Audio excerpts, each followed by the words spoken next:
The fifth station of the cross. Simon of Cyrene helps Jesus carry the cross.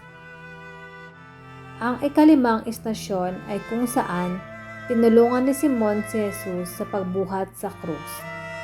Ito ay isang eksenang kinuha mula sa Bagong Tipan.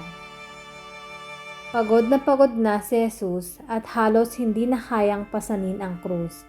Kaya pumili ang mga sundalong Romano mula sa lansangan na tutulong sa kanya.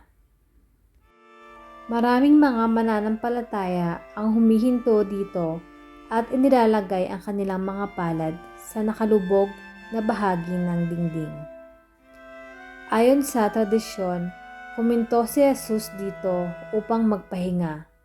Ipinatong ang kanyang kamay sa dingding at ang kanyang kamay ay nag-iwan ng bakas. Ang gusali mismo ay hindi mula sa panahon ni Jesus. Ngunit ang tradisyon ay nagsasabi na ang batong mga may tatak ay mula sa orihinal na gusali.